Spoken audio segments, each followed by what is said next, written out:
The judgment arrived without ceremony, but its impact struck the monarchy like a public thunderclap. A senior court had ruled that members of Queen Camilla's family had never possessed royal status, had never been entitled to treatment resembling HRH privilege, and could no longer benefit from palace access granted under that assumption. Before the ink had settled, Prince William acted.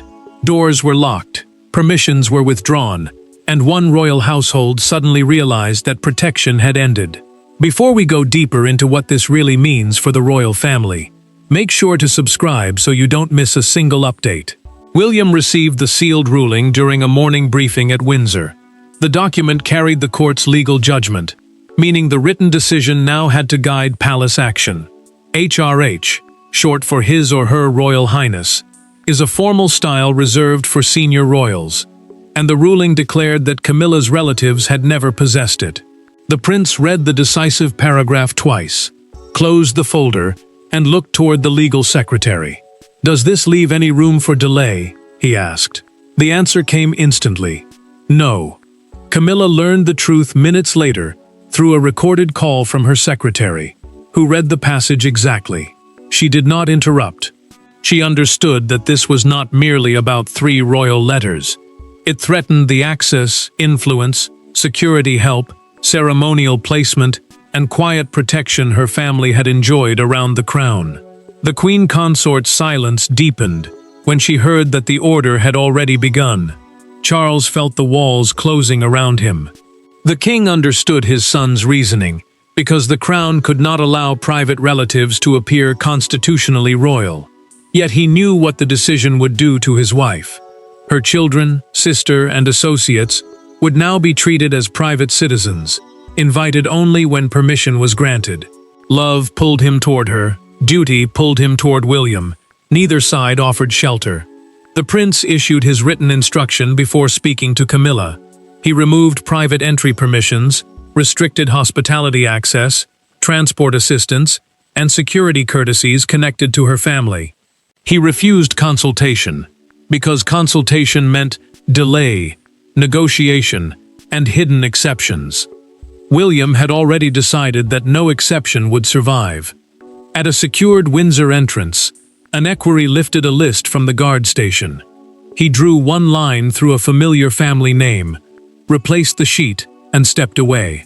No announcement followed, no argument was heard, but that single mark carried the force of exile.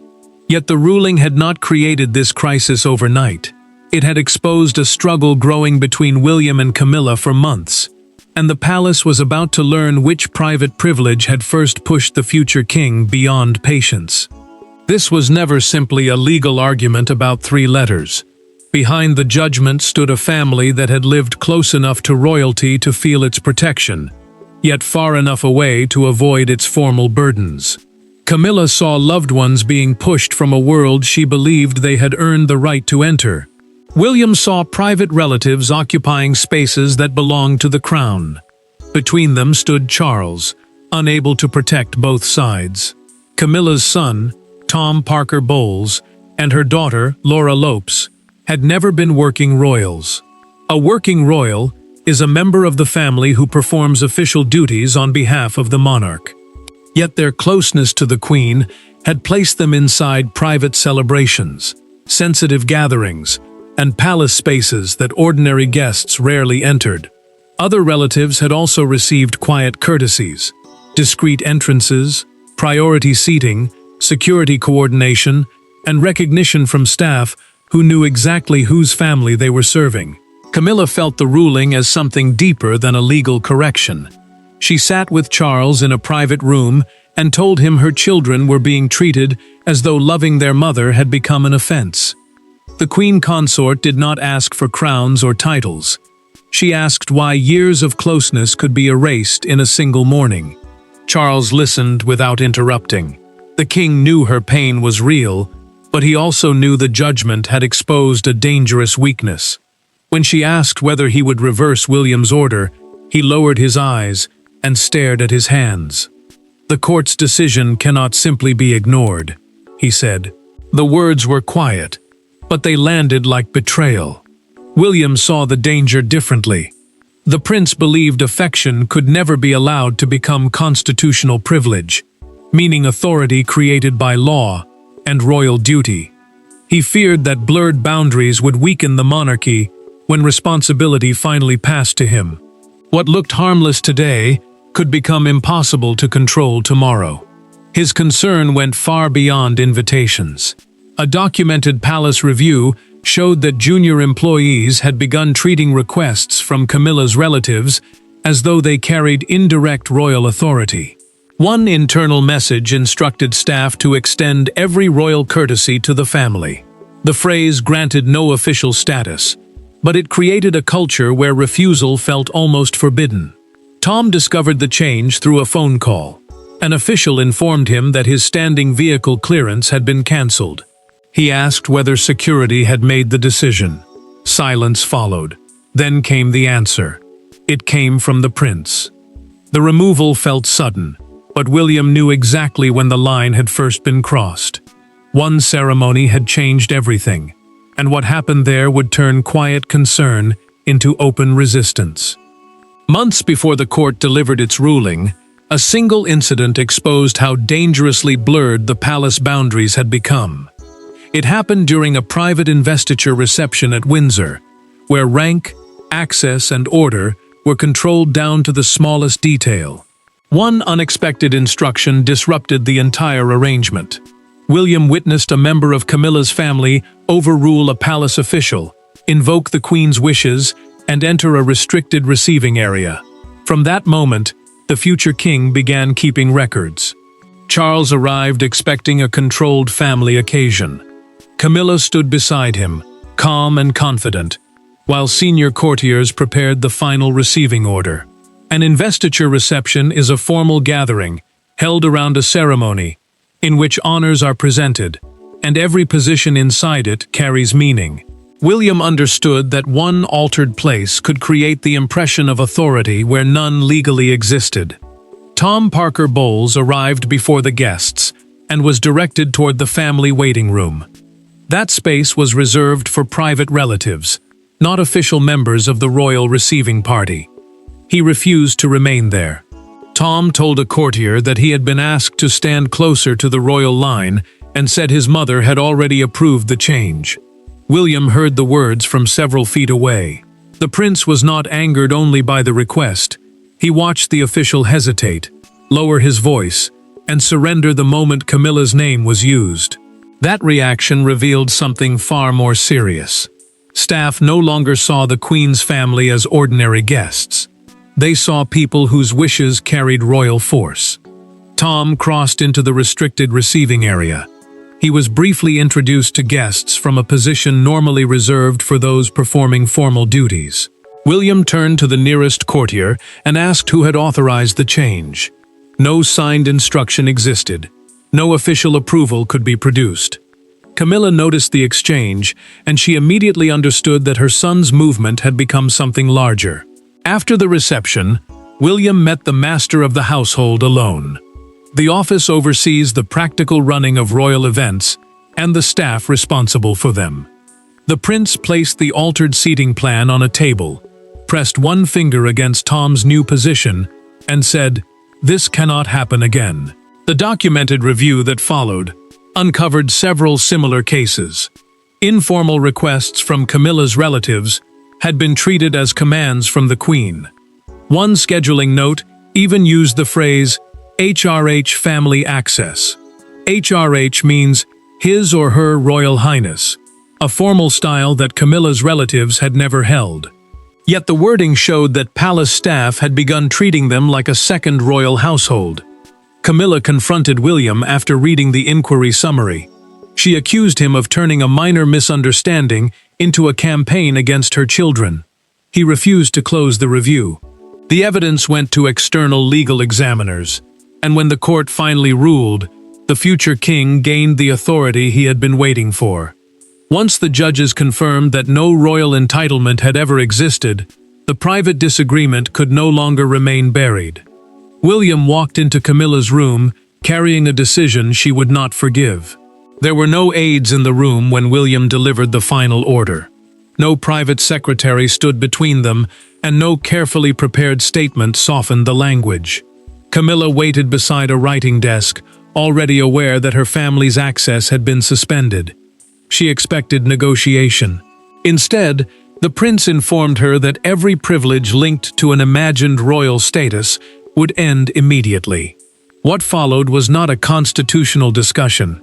It was a confrontation years in the making. William arrived at Clarence House, carrying the enforcement order. The document listed every permission being withdrawn and gave palace staff the authority to act at once. Clarence House is the London residence used by Charles and Camilla, but that afternoon, it became the setting for a direct struggle over who truly controlled access to the crown. Camilla read the first page in silence. The Queen Consort saw unrestricted family entrances, transport coordination, selected security help, priority accommodation, ceremonial holding rooms, and royal household channels, all marked for removal. Those channels allowed requests to pass through palace staff with unusual speed. Without them, her relatives would be treated like ordinary private guests. Her anger came quickly. She accused William of using the court to punish her children for being close to their mother. Camilla said he had always looked at her family as outsiders, waiting to take something that did not belong to them.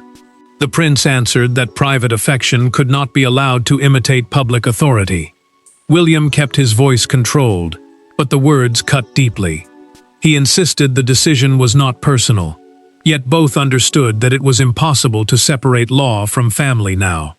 The ruling struck at Camilla's children, her pride, and the life she had built beside Charles. For the future king, it struck at the monarchy's credibility. Camilla pushed the order back across the desk. She told him she would not accept it. William did not reach for the pages. He left them where they were and said, "Acceptance is not required." Her composure broke for 1 second. She reached toward the chair, steadied herself, and asked whether Charles had approved the humiliation of her family.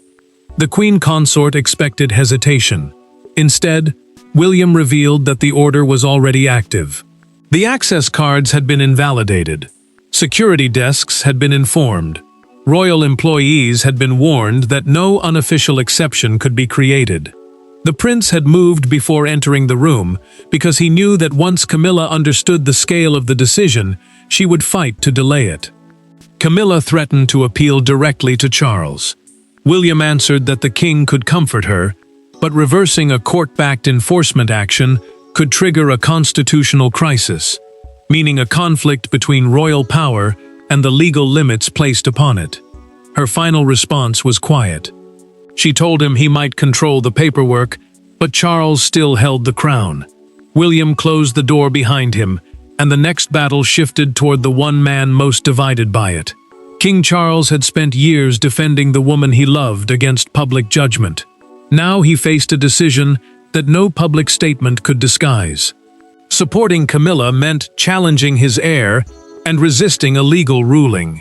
Supporting William meant watching his wife's family lose the protection she believed marriage to the sovereign had secured.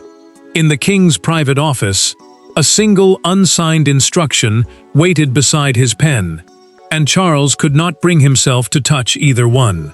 Charles still controlled the royal household as sovereign, but the court had narrowed that power. A sovereign is the reigning monarch who stands at the head of the crown and its official household. He could invite private guests, offer personal hospitality, and arrange individual protection where necessary. Yet the king could not turn Camilla's relatives into constitutional figures or restore benefits that had depended on an HRH status they had never held. Camilla entered his office carrying one final request. She did not ask for everything back. The Queen Consort wanted only 3 concessions preserved: private vehicle access, family accommodation during major ceremonies, and security coordination when her relatives attended public royal events. She told Charles that without those protections, her children would be exposed, delayed, and publicly humiliated. The king wanted to agree. He could hear the fear behind her anger, and he knew the ruling had wounded her as a mother. But every concession risked rebuilding through personal favor what the court had removed in law. A compromise might look compassionate for one evening and become another permanent custom by the next morning. William's position made the choice even harder. Senior advisors had warned Charles through a documented constitutional briefing that overruling the enforcement order would appear to place family loyalty above legal clarity. The prince was not only acting as a son, he was protecting the structure he would one day inherit. Camilla left without receiving an answer. Charles remained alone, lifted the prepared exemption order, and read the first line. The document would have protected every member of her family under one blanket permission.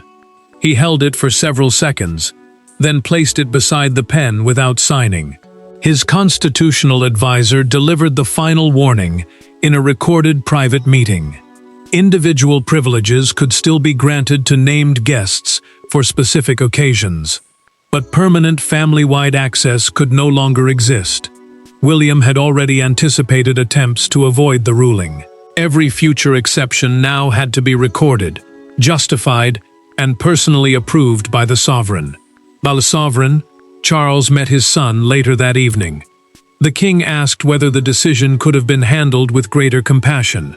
William did not retreat. "Compassion without boundaries is what brought us here," he replied. The monarch refused to sign the blanket exemption. By morning, the answer had reached Camilla's family. Invitations were cancelled, entrances were blocked, and the legal judgment began turning into something far more painful. A family collapse no palace wall could contain. The order did not arrive as one dramatic announcement. It appeared through a series of smaller humiliations. A vehicle request was rejected. A familiar entrance no longer opened. A guest suite was reassigned. A security officer who had once greeted Camilla's relatives by name now asked for identification and written authorization. Each incident carried the same message. Proximity to the Queen no longer guaranteed passage. By midday, the family understood that William's decision was not symbolic. It was total. Palace departments began enforcing the ruling at once. Permanent access credentials linked to Camilla's relatives were deactivated, and their names moved from royal household lists to ordinary private guest procedures. Those procedures required written invitations, identity checks, and approval for every visit. The change mattered because access had once been assumed. Now nothing was automatic. Invitations already issued for upcoming ceremonies were reviewed one by one. Some remained valid as personal invitations from Charles or Camilla. Others were withdrawn because they depended upon special family access rather than direct approval. The legal ruling had entered the family calendar, cutting through dinners, ceremonies, and private gatherings with cold precision. Laura Lopes felt the change first. She arrived for a scheduled family visit and approached an entrance she had used many times before. An officer asked her to wait while confirmation was requested from inside. Laura tried to remain calm, but the delay itself carried a message. She was no longer expected. She had to be explained. When the officer returned, he told her the clearance had been cancelled. Laura stepped away from the security desk and called her mother. Her voice remained steady until she said, "They are treating me as though I have never been here." Camilla heard the pain behind those words. The Queen Consort had spent years trying to keep her children close, without pulling them fully into royal life. Now the same palace that had welcomed them was forcing them to prove their right to enter. Protocol had become personal, and every rule felt like a wound she could not stop. William faced another discovery through a documented palace audit. Several expenses linked to private family attendance had been absorbed into official event budgets. The prince ordered the costs separated and privately reimbursed. He also removed one of the family's most powerful informal advantages. Royal staff could no longer arrange their personal schedules, introductions, or invitations. Tom Parker Bowles reached a Windsor checkpoint that evening for a family dinner. He presented his usual pass. The light flashed red. An officer politely explained that a new authorization would now be required for every visit. Tom stared at the card, then slowly lowered his hand. Charles watched the delayed family enter through the formal visitor route. The king looked toward William, but the future monarch did not lower his eyes or withdraw the order. Humiliation had failed to break his resolve. Instead, it forced Camilla toward one final choice: keep fighting through Charles, or face William alone, without titles, lawyers, or palace walls between them. For the first time since the ruling, Camilla approached William without asking Charles to intervene. She requested no officials, prepared no counter-proposal, and brought no legal argument. The meeting took place in a small private room, where neither title offered protection.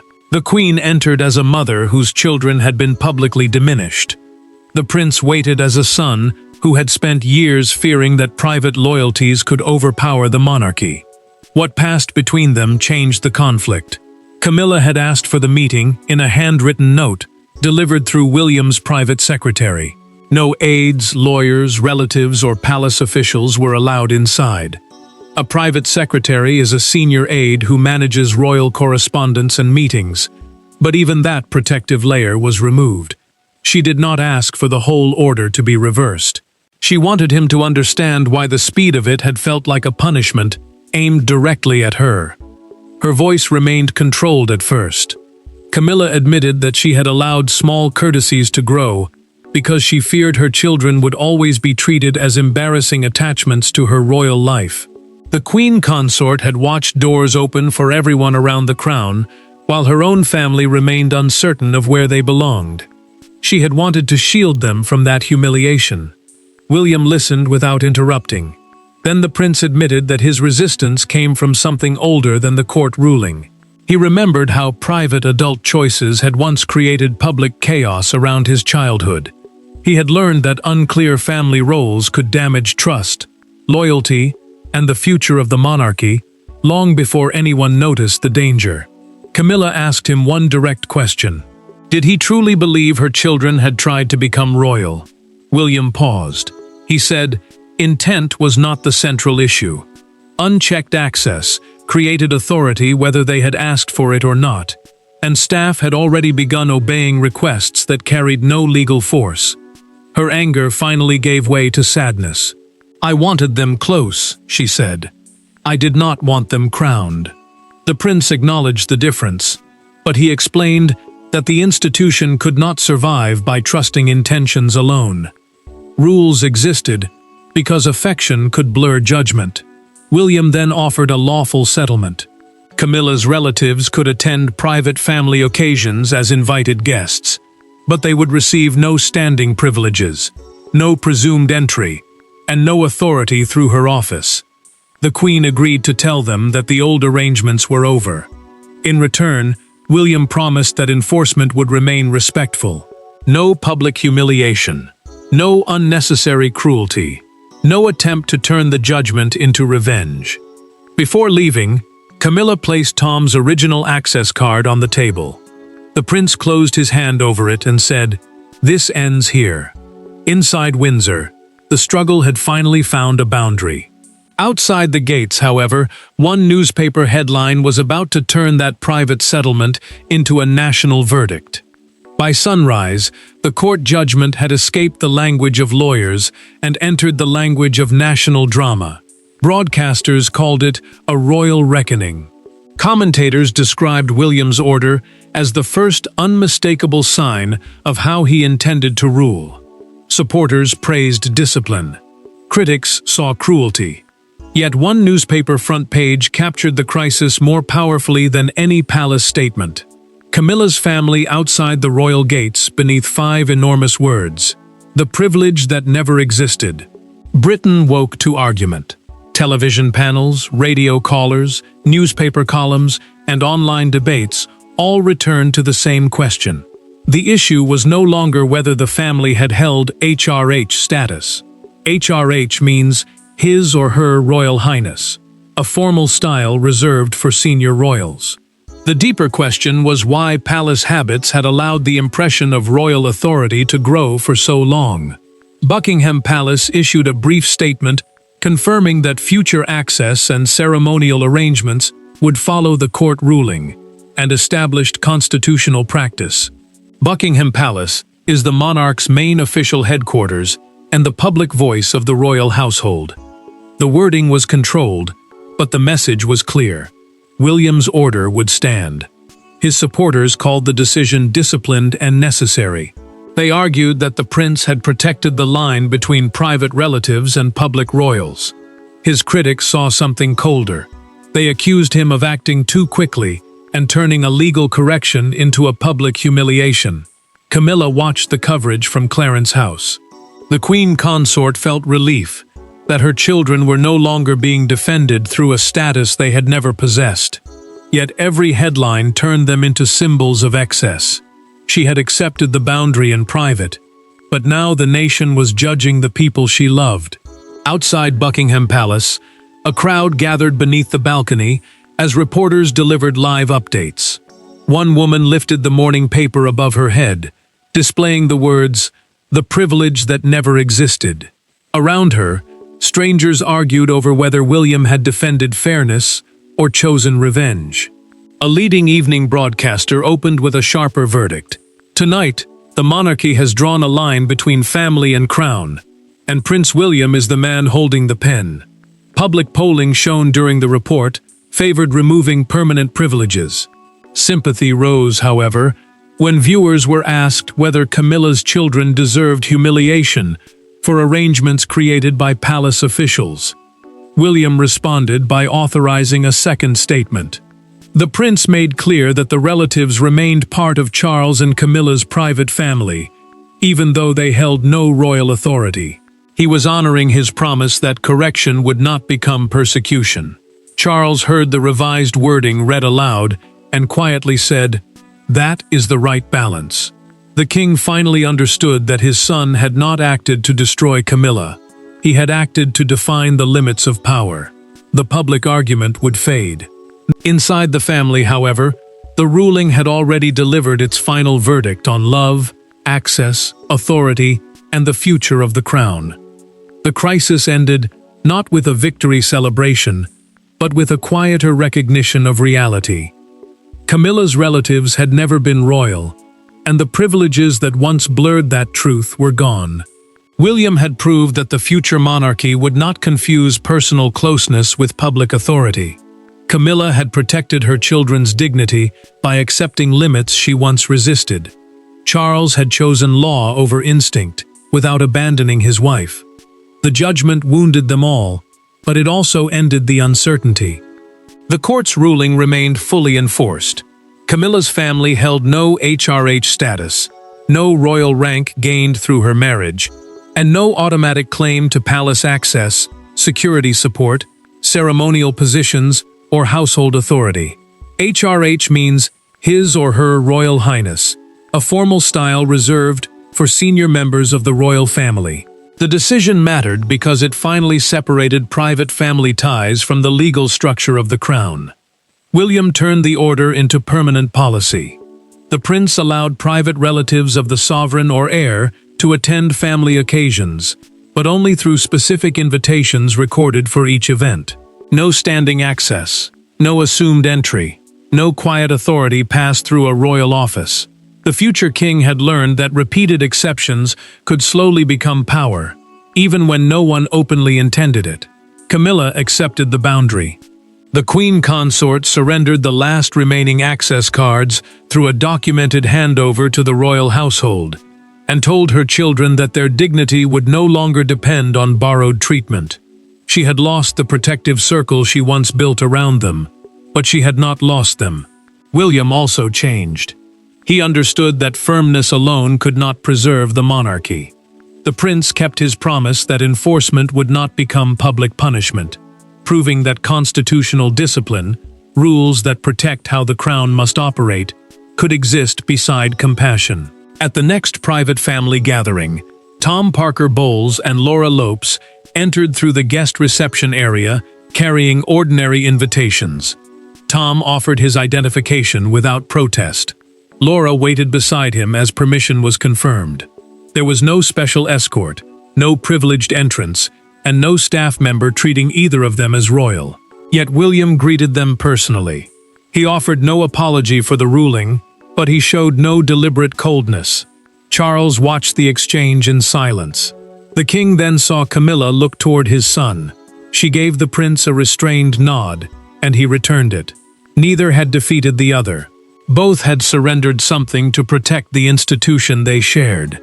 The deepest danger had never been a formal attempt by Camilla's relatives to claim the crown. It was the slow transformation of private influence into assumed authority.